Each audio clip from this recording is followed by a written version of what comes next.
The system has got to become much more focused on students than schools. The schools are not the enemy, but the schools are not always there with these students. They are interested in the students who have money these days. The students without money in the current system were hypothesized by folks like Milton Friedman to be the consumers that could use vouchers to extract accountability, including from wealthy institutions that frankly have proven themselves not to care very much about those students. They do if the New York Times praises them for it, but otherwise they do very little. We have to acknowledge that, and we have to make sure that we build in a system where they don't get money if they don't serve all students.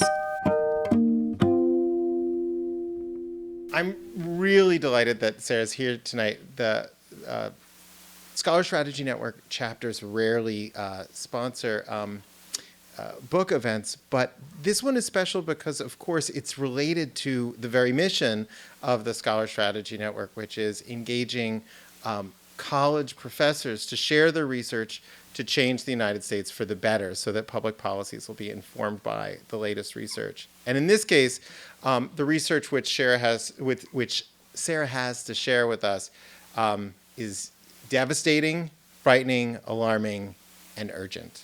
And it has to do with whether or not our nation will succeed in training another generation of Americans to have the jobs, the public service, the leadership that they want and that we need. We are 50 years into a system of college financing that is failing miserably. And I'm concerned about that as a teacher, and I'm concerned about that as a researcher who's interested in things like program efficacy and program efficiency. But I'm mainly concerned about that as a member of our society and, frankly, as a mom. I have a 6-year-old and a 9-year-old. And I know something about what it means when college becomes affordable because it enabled my grandfather to go to college. He went to college on the GI Bill, the first one, not the one that the University of Phoenix is taking advantage of these days. Okay, the one that worked. And since the 1960s, we have had this general approach to trying to make college prices reasonable and within reach of regular families that is largely centered on a financial aid system. That's what we refer to it. And what it basically means is this.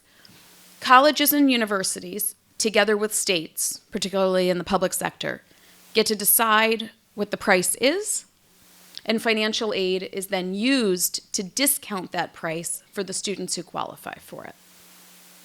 Not everybody does qualify, and the way that you achieve a qualification is through a system of a whole bunch of paperwork that I'll be talking about a little bit later.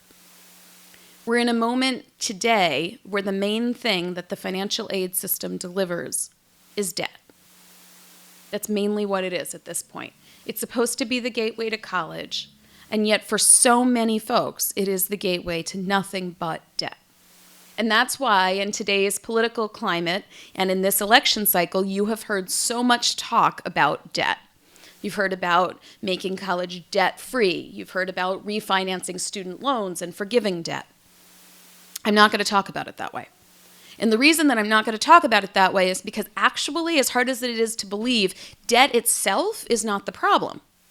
The problem is what's creating the debt, which is the high price of college, and particularly the distribution of especially high prices to the most vulnerable people who can't get a leg up in today's society unless they go to college.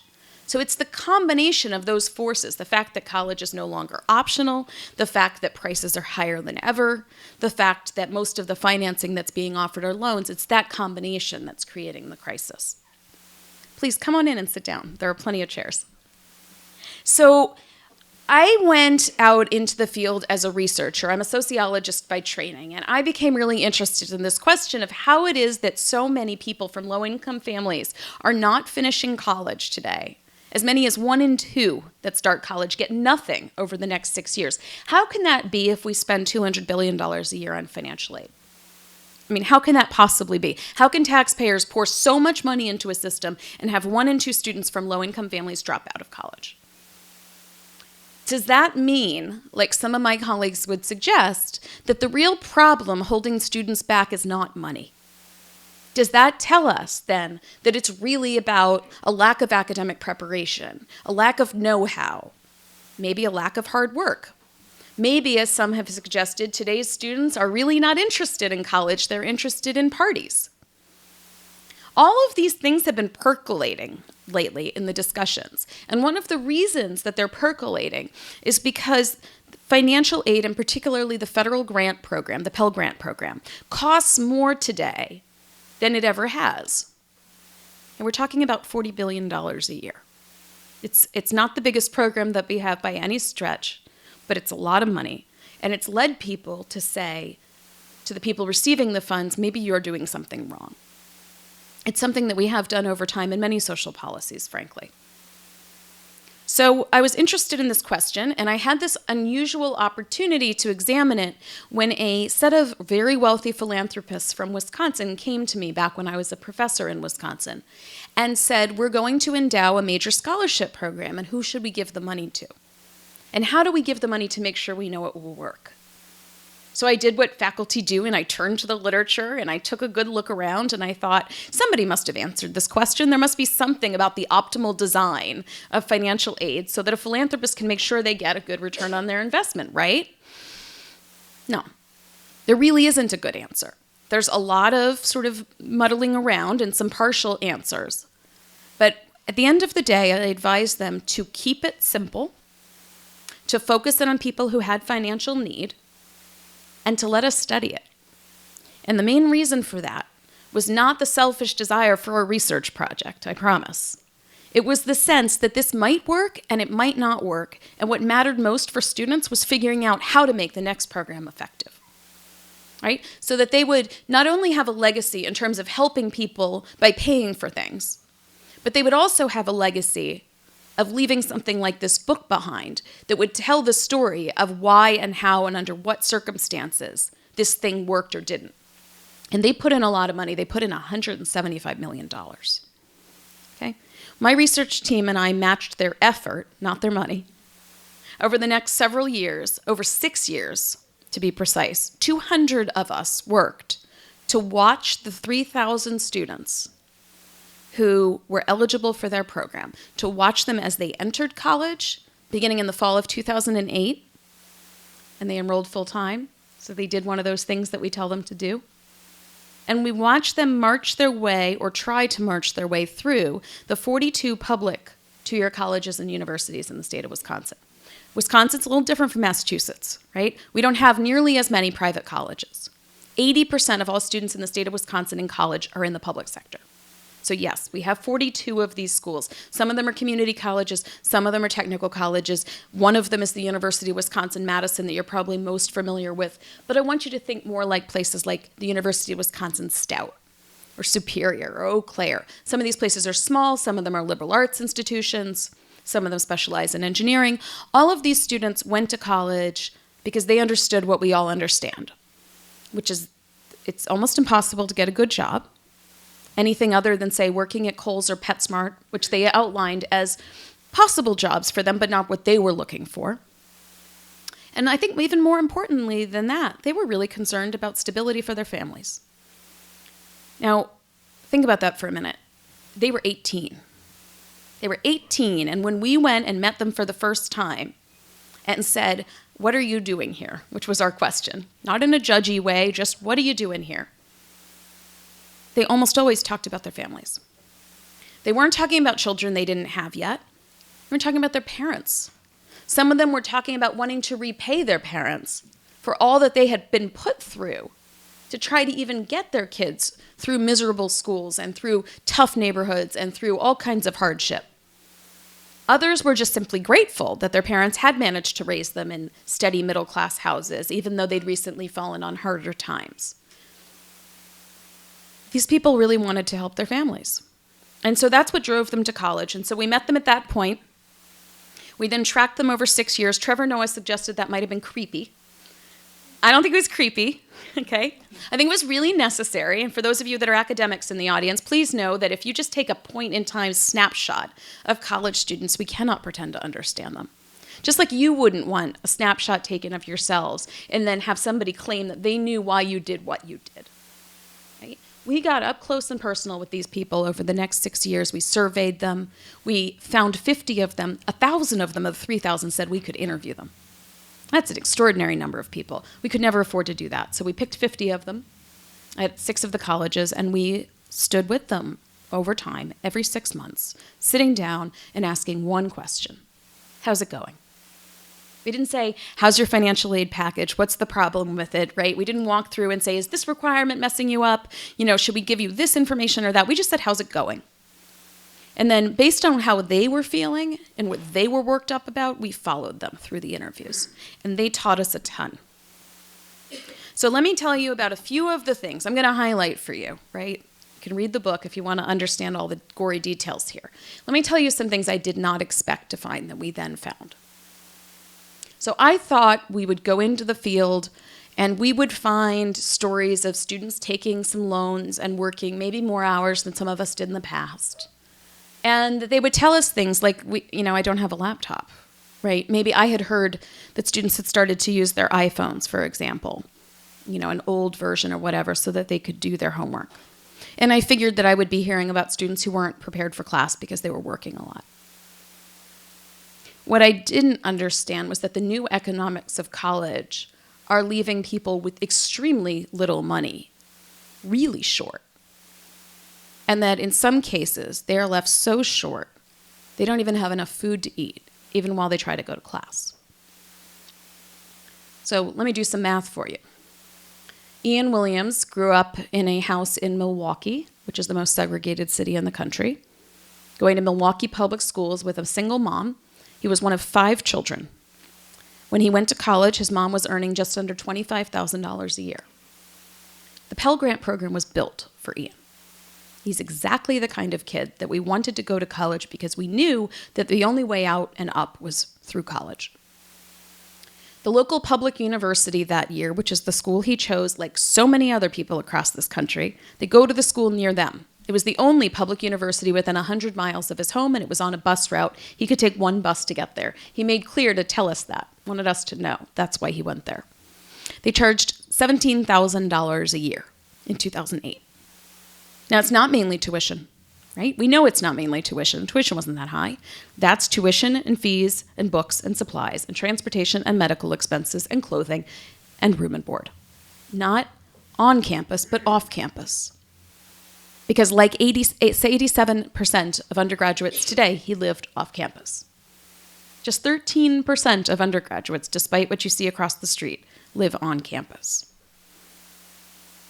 So if the program were working effectively, then the man whose family was determined to have an expected family contribution, an EFC, of $425 should have been given $17,000 minus $425, right? That's what he should have been given. He wasn't. He was given $7,000.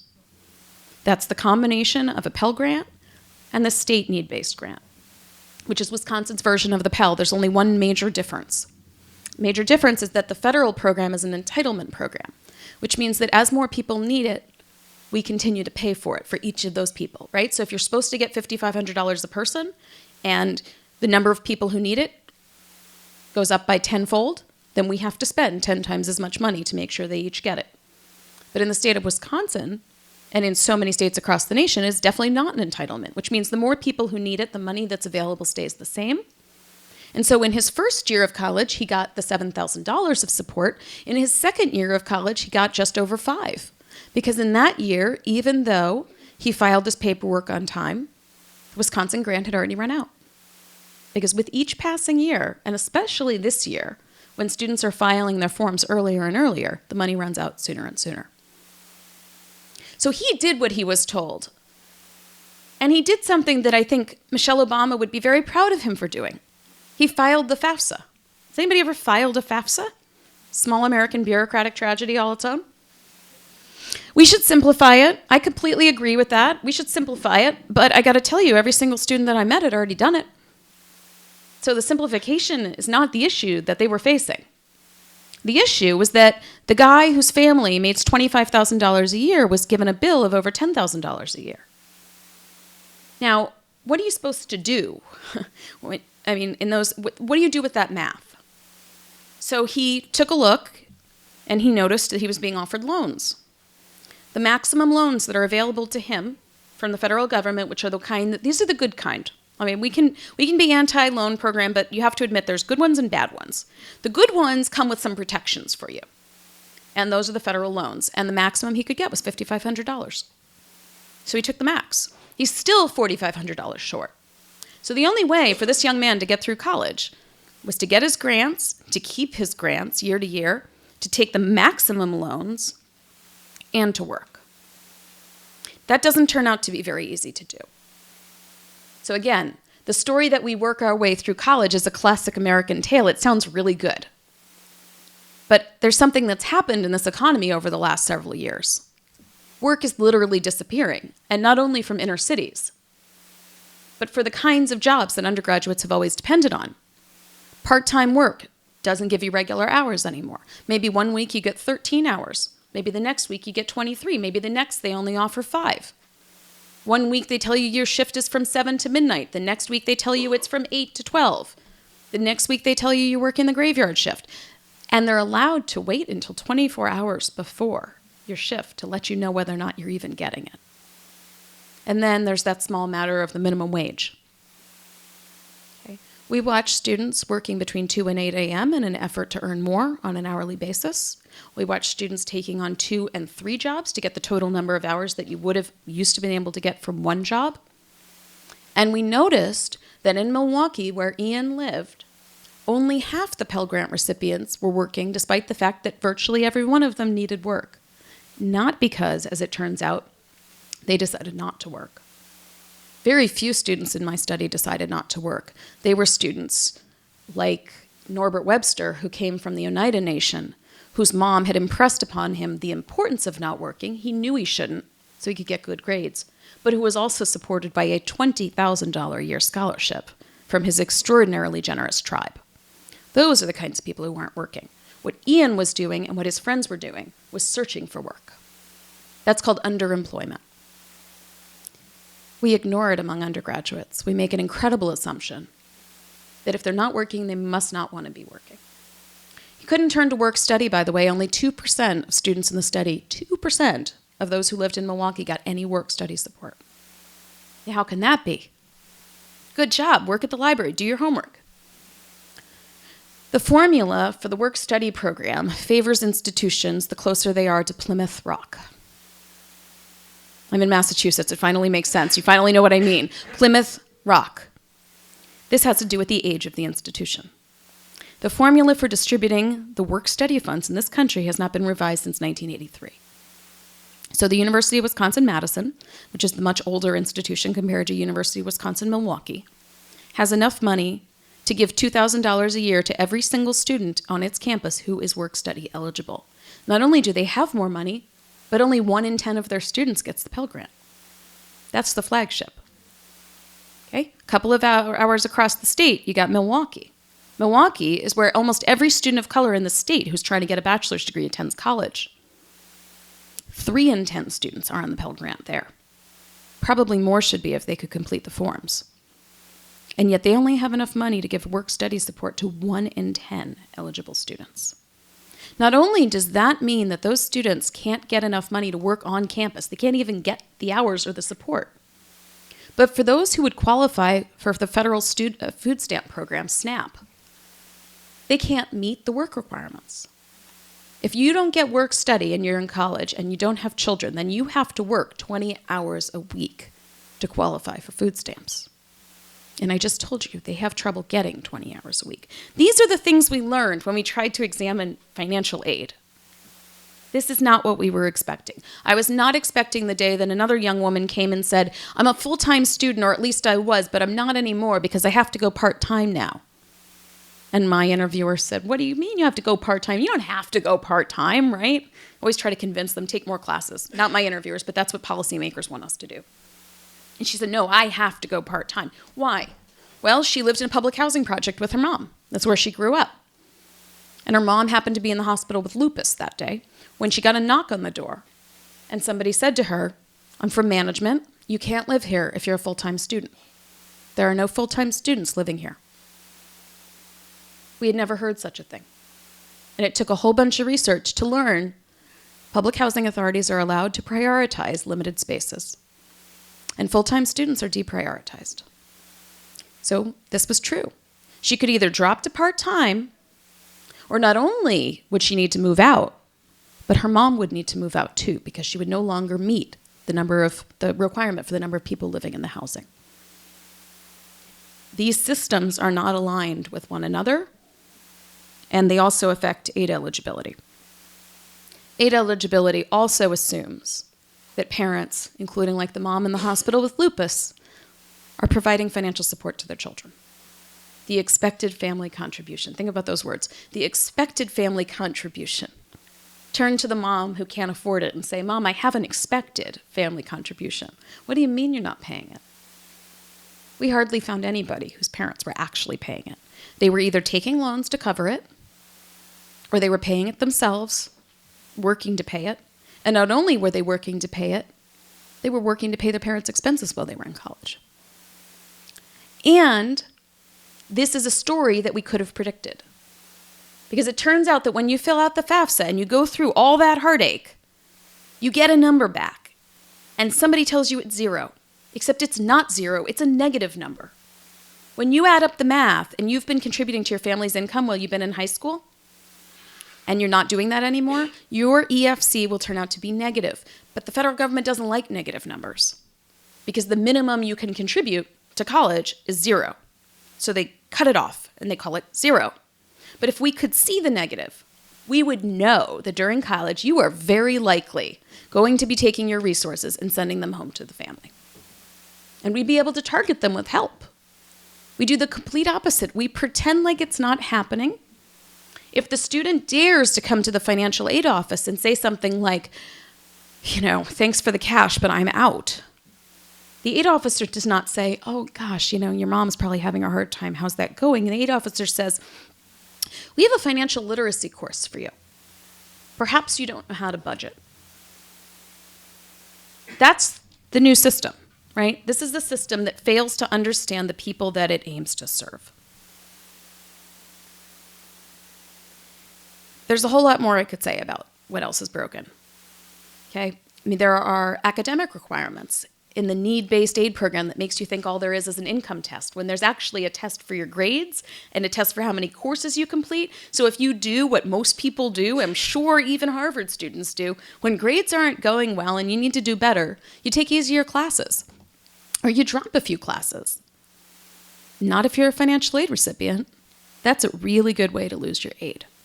Students don't know that, and once they've done it and they're in trouble, they don't know how to come back from it. You can even work your way out of your financial aid if you're lucky enough to get enough hours, but not to actually replace the aid you lost. All right, so this thing is broken in about 50 ways beyond the FAFSA, and the entire policy conversation at this point is about FAFSA simplification. What if we got it down to 2 questions? Well, guess what? Even with 2 questions, there's no more money forthcoming. And there's one other thing. All these students in my study, they were all able to do the FAFSA. It turns out we got lots of people who can't do the FAFSA, either because the parents will not give them the information, and I get that. This is not a time of heightened trust in government right now, okay? But there are also a lot of undocumented students, and a growing number of them, who absolutely cannot fill this thing out. There's also a lot of folks who the needs analysis say, hey, you're too rich for a Pell Grant. But as they'd say, and I'm too poor to pay for college. And all they get is loans. And so one other thing that I started to get tipped off to was how students talk about each other, right? The student who gets grants is aware that their roommate has some resentment. Because why do they get grants? And so then they get questioned. Why'd you go on vacation? Where'd you get that purse? What's up with the iPhone? We're in a weird place where that's the conversation between roommates. What's really going on is that the middle class has also been priced out, and they're fighting over scraps. So I don't think it's acceptable anymore to keep going forward with this. I saw it in the first study. We've done more studies, including on the issues of food and housing insecurity. We have at least one researcher in the audience who knows that it's happening at elite schools, not just at community colleges. Our latest estimates indicate that 13% of today's community college students are homeless. UCLA just opened the first homeless shelter for its own students. Okay? This is completely broken. Now, I do run something called the Wisconsin Hope Lab, however, so I hope that you'll bear with me while I give you some hope. The good news here is that this is not going to require rocket science to fix. It is going to require political will, which is not a small thing, but it's also just going to require admitting that we got this wrong. Admitting that we built a system for a very different time, a time when the economy was good, few people went to college, very few people who went to college needed money, when we could maybe naively think that if the federal government thought it was important, the states would do it too. There's no teeth in this system. When the states back off and say no thank you, the federal government has no way of bringing them back to the table in this system. We give away money left and right in the financial aid system without extracting any accountability for it. So I think we need to blow it up and start over. That should be the grand ambition. The grand ambition is to build a system that acknowledges that the vast majority of people in this country need serious financial support if they're going to go to college, and that it's really not optional for them to go. And what that looks like, I think, is a system of public higher education that includes the private schools, but as the alternative to the public schools, which first and foremost need to provide, at bare minimum, the first degree of college for free. Now, what I mean is the 13th and 14th year, or what we really tend to call the associate degree. For students at four-year schools, many of them leave after a couple of years. If they'd been at a community college, they would have an associate degree in hand, but they get nothing at a four-year school. That's pretty untenable at this point. Regardless of the politics between the community colleges and four-year schools, I think we need to get that done. It makes complete sense that we today in 2016 might need a 13th and 14th year of education, and that can be true without denigrating the K-12 system. It's not because the K-12 system is failing that we need this. The evidence that the K-12 system is failing writ large is very scarce. It is very inequitable. But the fact is that we extended childhood in this country over the last century. We also had a massive level of technological upskilling that occurred. It makes sense that if you can't fix a car the same way you used to and you need more skills to do that, then maybe 12th grade is not the stopping point. Like we used to stop with 8th and then it became 9th through 12th, maybe now it's time for 13th and 14th. So we first have to agree that that's important, and then we have to figure out financing. And another piece of good news is that we spend a ton of money on financial aid and higher ed right now, and we do it really badly. So we don't actually have to spend much more money. We could choose to. If we want to keep all the goodies on the table right now, every college and university that's currently getting funding would continue to get funding, and we make it free, then yes, we're going to have to do something. Bernie Sanders had some ideas. But it's also the case that we do a bunch of things very badly, like spending about $40 billion a year on colleges like the University of Phoenix. Now, if you've seen the commercials featuring the young man who finished his college degree and called his dead mom to let her know, but he's a unicorn. Nobody finishes college there. And if they do, they have so much debt that, trust me, the punchline is not rise up, it's fall down. And we don't do anything about it. Your tax dollars go there, and we could put a stop to it. All right, in the meantime, and this is where I'm hoping that soon-to-be President Clinton will do something, we have to address living costs. Most of what I just described to you is the function not only of tuition going up in the public sector, and believe me, it has, which is mainly the fault of the states, but it's also because the cost of living in this country is ridiculous and getting higher by the day. We can do things about that.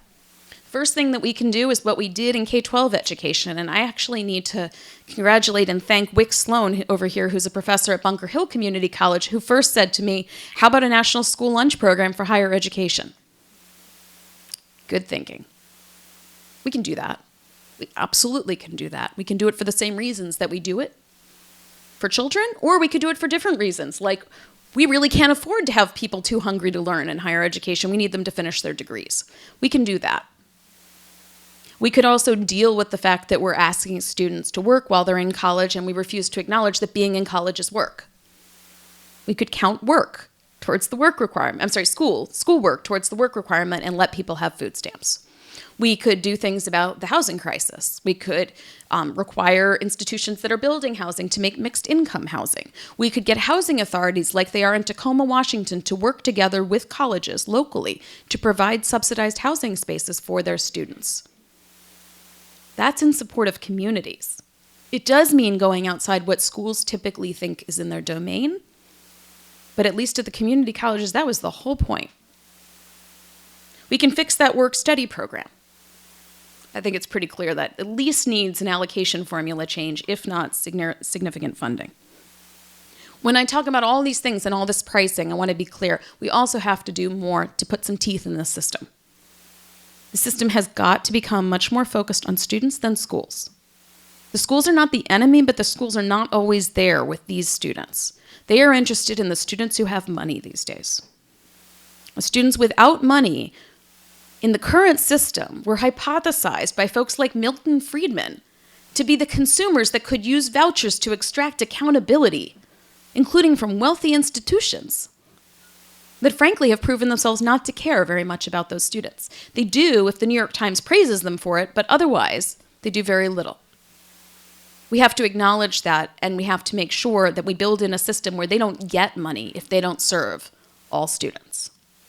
That has to be there. We also can't see them, by the way, cutting prices on the backs of faculty so that they don't have time to spend with the students. That's one of the strongest predictors of degree completion is time with faculty and staff. And finally, let me say something about debt. Like I said before, debt's the outcome, not the problem itself. I don't think making all public higher education debt-free actually makes sense. It would mean that my children could go to public higher education and graduate debt-free. We don't need to go that far, actually. And the reason is this. If they don't pay tuition, if all of us don't pay tuition, then the people who qualify for assistance with living expenses will continue to do so, and they will graduate debt-free. My kids will not qualify for help with living expenses, and they might take on a modest amount of debt in response. But we won't have them taking on a ton because we will get the cost control issue under control by virtue of solving the tuition problem. And so the issue they'll be dealing with is making smart choices to control their debt around where they're living and such.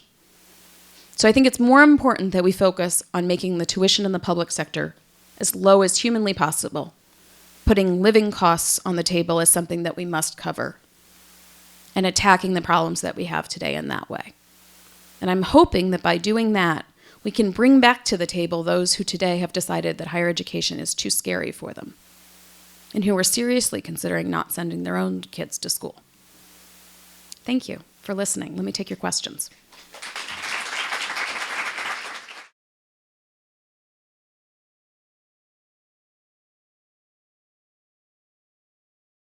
Online education and these technological disruptions are great for people like me who might want to do a little more coursework in economics.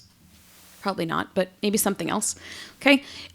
It's best for those who already have advantages in education, who already know how to learn, and who can now, instead of doing it with somebody in person, can do it online. But that's not, right? What most of these people who are ending up in real trouble with college prices that's not the stage they're at, right? A lot of them sort of got through high school, but didn't really get their feet under them in terms of how to learn especially complicated material. And we could try to do better than that, but I don't think the solution at the end of the day is to hand them off to the lowest cost option, which is between them and a computer. Now, if you could tell me that tomorrow Harvard would begin admitting the kinds of students that Bunker Hill begins admitting, and Bunker Hill would admit the Harvard students and do everything online so it's inexpensive, we could talk. But I don't think that's what's going to happen.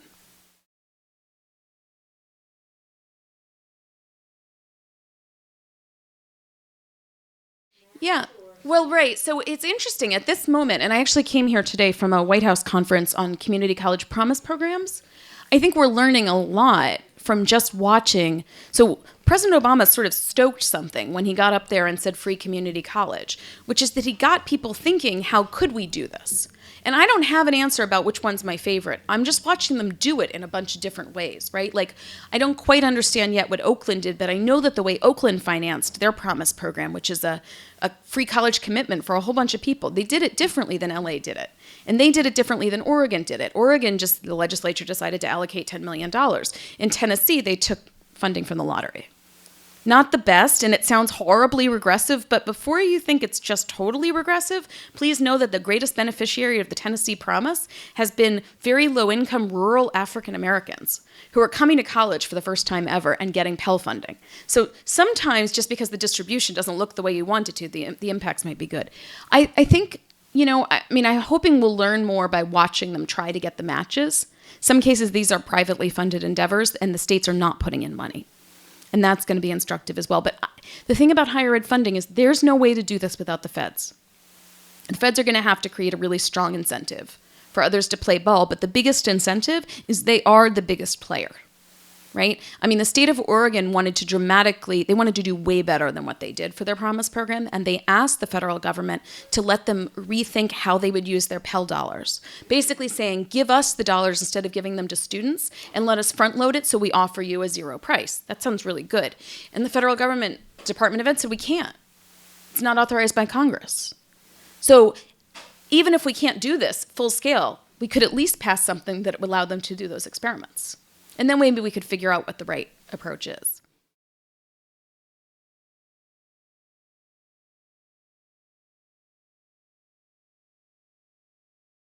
Yeah, the answer is really not, and I'm desperate to. And I just had the huge privilege yesterday of doing a radio show in South Africa and getting to talk about, fees must fall. And that conversation has me more convinced than ever that there's a lot to be learned there.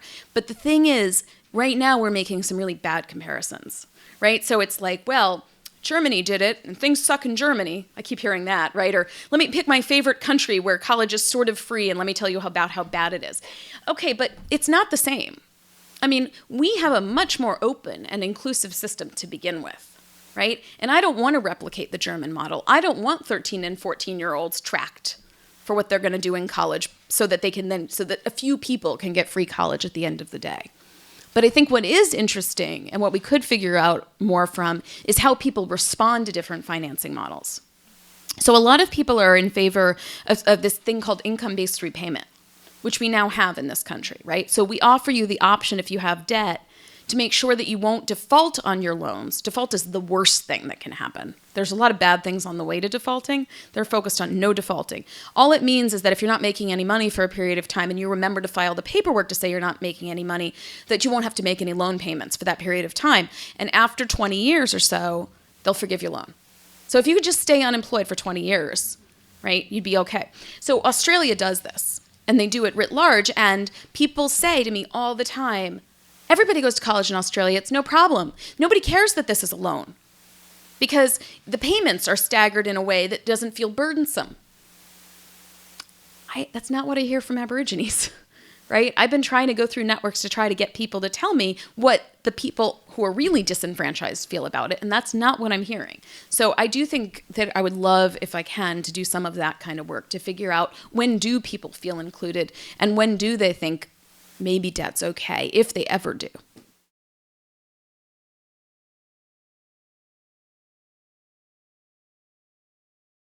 Yeah, I mean, the first most important thing that employers can do to promote degree completion right now is to support an increased minimum wage. That's it. I mean, that's where we start. I do think it's been notable that changes to K-12 education have been led by the business community, and they only get done with the business community. I would certainly like them to acknowledge that they like employees with college education, and by the way, they like employees with humanities degrees. I wish they would say that more loudly before we never have another philosopher from a low-income family because they all have to go into STEM. But, it would be nice if local communities, actually one bookstore that I spoke at a couple of nights ago decided that they would release their schedules further in advance now so that students could count on them more. That's a nice start, and I'm not putting it all in the bookstores, but it was really interesting to see community members, frankly, undercut the students that are their consumers, right? Making assumptions that they can just go in and tell their professor they're going to miss it. You can't miss a class. You can't miss a test. I mean, we're moving towards a time when we're going to start monitoring attendance and penalizing you for not being there. That's, I think, where we're headed in this effort to get degree completion. And we'll say it's good for the students, but I'm not sure that it is.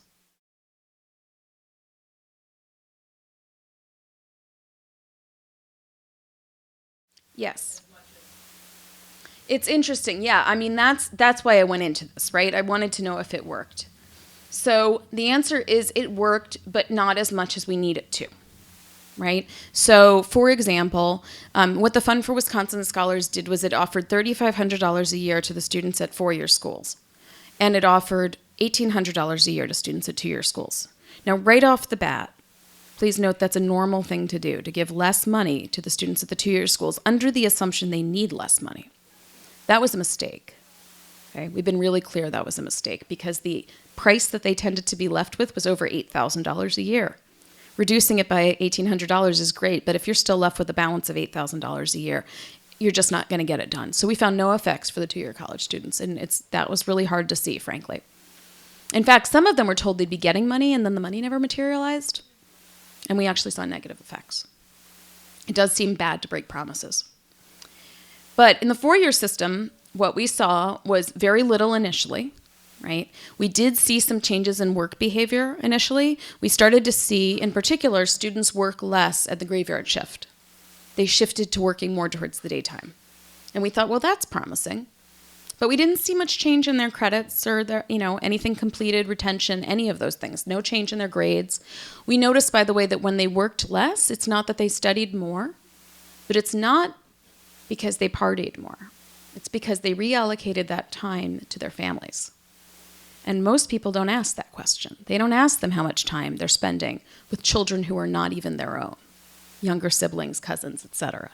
So that's what they did. And that made sense then why we didn't see improvements in academics. But lo and behold, over 4 years, we saw that the number of them that completed a degree in 4 years, the bachelor's degree in 4 years, rose from 16% to 21%. What that tells me is that lowering the price of college can induce higher rates of degree completion. However, this was not just lowering the price of college. This was lowering the price of college through the federal financial aid system, right? And what that meant was that oftentimes when we said they'd get $3,500, they didn't get $3,500. To explain that is a little hard to do without drawing you a picture of how aid displacement works. But suffice it to say that you can be told you're going to get X amount of money, but if you already have loans in your package, your financial aid officer will just start clawing them back, replacing them with the grants, which sounds good if your main concern is debt, but that's not your main concern. Your main concern is getting more money, right? And they even take back the good loans, the subsidized loans, they take those back first. So one of the reasons it didn't do more, we estimate, is that they didn't get as much money. And then, in fact, if they had actually gotten $3,500 a year for each of those years, we think the effect would have been approximately tripled. So what that told us then was it didn't mean that money didn't matter. It meant that aid was really bad at delivering money. The other thing we saw, by the way, was that a whole bunch of students who were told they would get up to $3,500 a year for up to 5 years usually only got it for 1 or 2 years. They lost it because they didn't refile the FAFSA. They lost it because they couldn't make the aid the academic requirements, and they lost it. This is going to kill you because they weren't poor enough anymore. If you have to maintain Pell eligibility to keep your money, and you're not in control of that, and your dad gets a job after being unemployed for several years, then let me tell you, you look like a young woman who is both heartbroken and happy at the same time.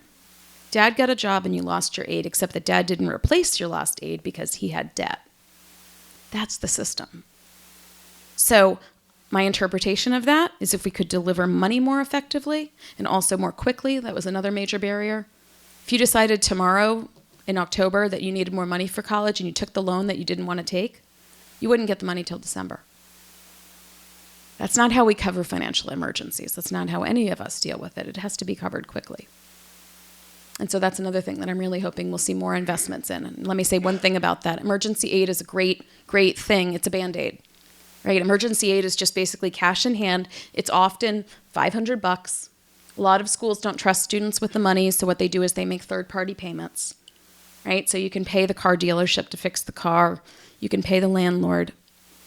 But many of our emergency aid programs continue to cling to the idea that they will be able to choose the winners. They'll somehow be able to find the people with the most worthy emergencies who will also finish college.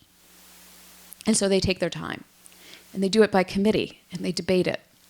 And then they decide, and then the check's not cut until next Thursday, etc. So 2 weeks have gone by, and the student is gone. So I have grown very weary of that system and very concerned about how many students I've seen fall between the cracks. And I've heard way too many stories from my colleagues at the colleges watching this happen. So this summer, some friends and I got together and we created something called the FAST Fund. We just wanted to basically demonstrate it is possible for private philanthropy to get money out the door to students quickly so they can stay in school. And what we did is instead of sending it to the colleges and the administrators, we're sending it to the faculty.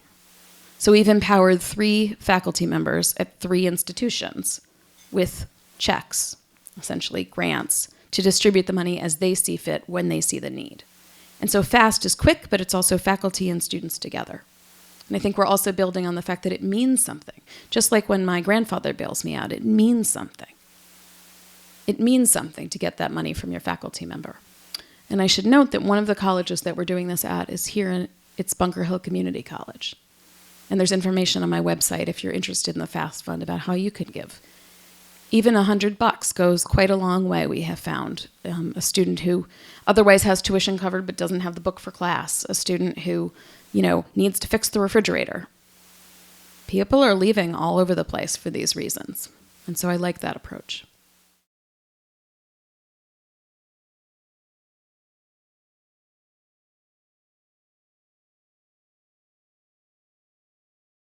Yeah, so very interesting. So I have to tell you, I found it personally very hard to write a book that would do what I wanted it to do, which is not just to preach to the choir. And my near final draft of that book did preach to the choir, and that's actually why I engaged this guy to help me.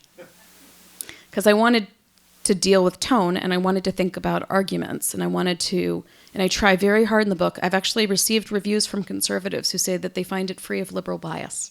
Now, I can't strike it from my own talk, okay?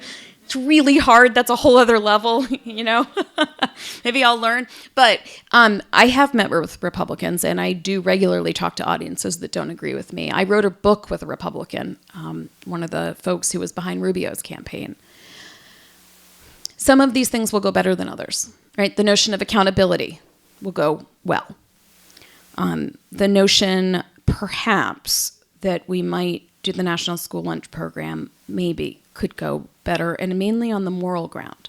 I'm actually particularly interested in the religious motivations for that. It's charitable, right? I think on some of the other things, it's going to be a matter of who's in charge, right? I mean, I think we've got a system here that, let me say, one thing that also seems to fly is the notion that the middle class is being left out of this and that people feel like that's not cool, right? That they've got a lot of constituents who feel that. They also have community colleges in all of their districts, right? And the community colleges have made a lot of headway in the last couple of years. There's a reason that President Obama doubled down on them, right? There's much more bipartisan support for the associate's degree and the certificate, et cetera, than there is for the bachelor's degree. And that is one reason, by the way, that I was not thrilled to see Bernie Sanders include the four-year colleges, not because I want poor people segregated to community colleges. It's just that I'm not sure we can win that battle right now. I would push for the first degree, the associate degree, for free anywhere in the public sector. Get that done because it's so desperately needed, and then move forward with anything else. But don't mention the other moving forward part because then you lose them. Thank you all so much for your time. I hope you'll buy the book and send me your ideas.